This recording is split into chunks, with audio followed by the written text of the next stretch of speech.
So a little bit about me. Been a hacker for a while, in case you didn't know.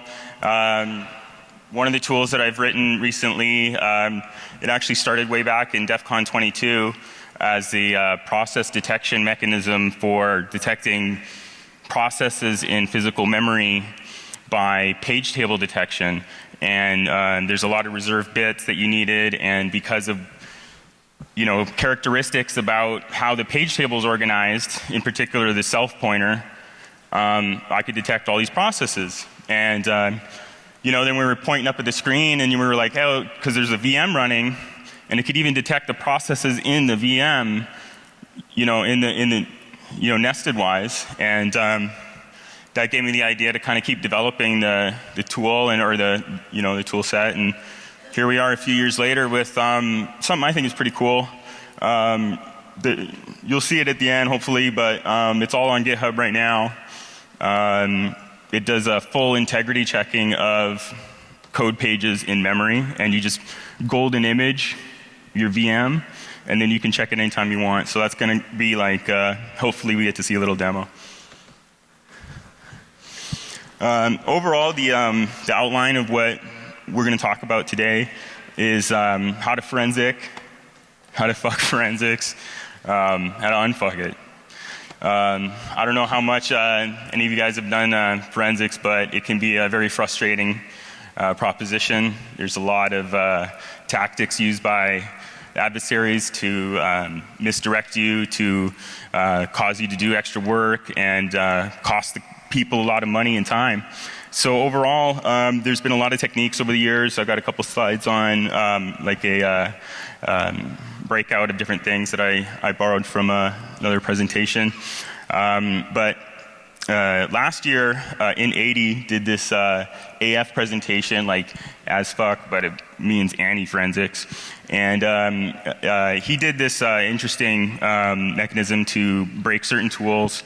And then the ROP stuff is going to be how forensics kind of meets reverse engineering and kind of meets like low-level analysis, and how these different domains are kind of overlapping a bit, and you've got to really have an understanding at least of these things and maybe want to look out for them.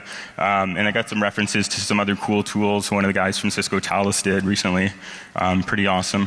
And then Cloud Leech is a rip I did on Ulfrisk's DMA PCI leech stuff, and I was going to have a demo of like unlocking a cloud container, but trust me, it all works great. It all works great. We just imagine it. Wave my hands around. So the forensic process in general kind of starts out in the most basic form of trying to understand the timeline of events that happened and trying to reconstruct an understanding and some comprehension of like what happened, what's the capability of this guy, what can he do, how much do I have to like backpedal, or how hard do I have to come, do I have to like redeploy my domain controllers, or can I just format some backups, or unroll some tapes and we're good. So hold on. These artifacts often come from disk or log event sources, and the better you are at providing high quality sources at the front end, and like have your infrastructure being monitored properly in different ways, you'll have a lot better luck in the back end, because it's easy to tamper with one machine, but it's hard to, go after and compromise the logging that's going on in multiple systems, and to try and, if the attacker's got to now subvert remoting events and things like that, it makes his job a lot harder. So this one is talking about some different tools you can use and different ways you can go about it. Mark Rusinovich did this sysmon stuff, which really enhances the Windows event utils. But I don't know how many of you guys have, or people have used WEVT util. I grew up in Windows, and back in the day, it used to just be like event log, and it was like system app programs. Like there'd be like 4 of them. There's like almost 1,200 of them. that you can configure, and this will log everything from like binaries being executed to like really the minutia of like your VPN connections, like what packets got dropped, firewalls, all kinds of stuff. And this is an amazing set of logs that can really boost your understanding and your comprehension of events, and you can tie it together easier, and it's a lot more difficult to mask your activity when you've got to kind of compromise all these different logs. Swift on security has a GitHub repo that has a bunch of sysmon configs, which will help make running sysmon a lot easier and more concise, as it were. And also, if you're in the Linux space, I don't want to be totally Windows focused here, but in the Linux space, go ahead and take a look at OS Query from GitHub. So handling memory, has gotten pretty intense over the years, and there's a lot of different tools here as well. Essentially, you want to reconstruct like what's actually running and develop an understanding of like what was running from the artifacts in memory. And this is where we start to get into the reverse engineering kind of component of it. Stephen Ridley has this really cool tool for like sandbox memory hacking. You should totally check that out. And always the game hacking space. If you really want to go farther and understand the limits of what people are doing, it's a good way to go. So hiding really well, misdirecting, and or like exploiting people. Alex Stamos actually way back in DEF CON 15 did this talk with a couple other guys on breaking forensic software, and they had like NTFS hacks, they had like encase exploits and stuff like this. So that stuff still goes on, and that's kind of in the vein of what dual core like N80 guy did last year in trying to like attack the tool. This is the overall kind of anti-forensics taxonomy, and it kind of breaks out like all these different techniques that these guys came up with, and they tried to expand on. This is like some academic guys. You can check the reference out, and they're trying to get more into this space and publish papers in that area. Sorry I didn't make the slides for the CD or anything. I'm going to upload them to GitHub in my repro if you guys want to check, and I'm also going to pass them to the media people after. Some foreshadowing is like if you can normalize your tactics as an attacker into like what's expected of the network, then it's a lot harder to be seen if you're like assumed to be like a regular guy, like I'm a VPN user, and so if the attacker gets in and just reconfigures your system and just uses what's there, so the counter to N80's anti-forensics, the counter to this is more or less there's always additional sources. Just like logs in memory, there's always going to be additional sources to take advantage of. And in particular for his, my tool, Invitero, works out of the box because I base all of the dumping on page tables, and that's something defined by the ABI in the hardware, and you can't really mess that up, so to speak, in the same way. I believe Volatility and Recall have an option for using DADs to discriminate the pages for your executables and make it easier to dump them as well. So with a little digging, you can always find a way to kind of get around this stuff.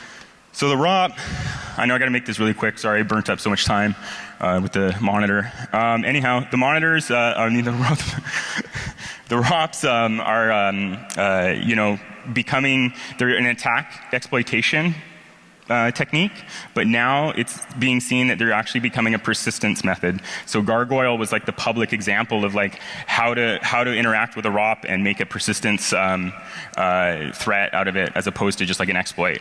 And it sort of waits on a timer and then evaluates the stack a little bit and sets up a window to jump in and out of, kind of like as a little splash jump, and he'll jump into one page on a timer on and off. Anyhow, the way this ROP works, it actually gets a little bit easy to detect because it's not exactly perfect either. So let me just jump right to the tools because I know I'm running so short. ROP-EMU is this really cool tool that actually will evaluate a ROP chain. And if you want to do some like analysis of like what is this ROP doing, because it's really hard to, if you've got a ROP in the stack, like understanding what all the little micro gadgets are, what gadgets are what you return into that does a little operation so that you can construct shellcode, or you can execute something. And you have to chain these together. So anyhow, ROP-EMU will take these ops and actually emit an ELF binary that you can just throw into IDA, which is pretty dope. So Invitero, my tool as well, has a ROP detection built into it for forensics. So you can, in the tool, know if Gargoyle or something like Gargoyle is running.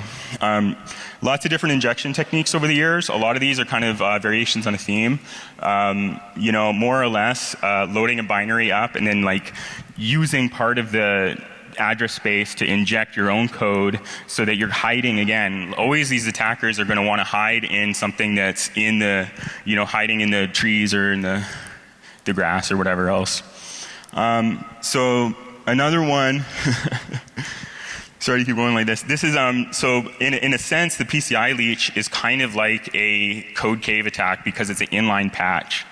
And inline patches are really, really hard to detect because they're not modifying something that normal hookers do, which is like an import table or an entry point or a prologue or something like this. It's actually just like right in the byte stream of the binary.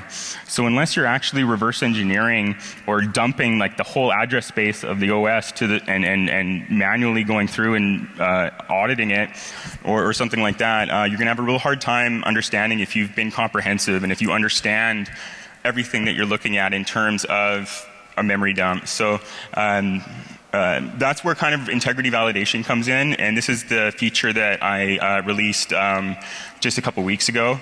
And it does essentially 64-byte piecewise hashing over a binary. So all the text segments of all the binaries that you whitelist or golden image get converted into this database that then you can go and test your machines and go, hey, is this thing what I think it is? And a lot of people did pages for hashing, but I don't even want to disassemble 4 kilobytes. Like a page is 4K. That's a lot of assembly instructions. So I support like a configurable size that you specify. You're like, I don't want to spend any time at all disassembling. So you could just say 64 bytes. And then if it detects like a patch in these bytes, it goes right to the byte that is patched or right near it. It's only going to be 3 or 4 instructions there. Tie it all together, always use complementary sources and build an understanding of the latest techniques and understand that these things are coming and they do happen, and a lack of visibility into an understanding of these methodologies can leave you with some gaps in your understanding of what you're looking at. And my hope was to show you this tool, and it's got a really awesome output where it'll well, I'll just give it a shot while I'm up here. How do I get this thing out of here? Oh, there we go. If I do get a chance to run it, if I get 1 second. Hold on.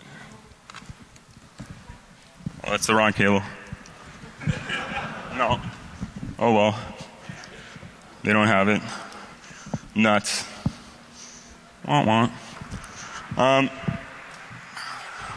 Sorry. Oh wait. Is that it? No. Okay. Sorry, everyone. Any questions? I'll go check the tool out.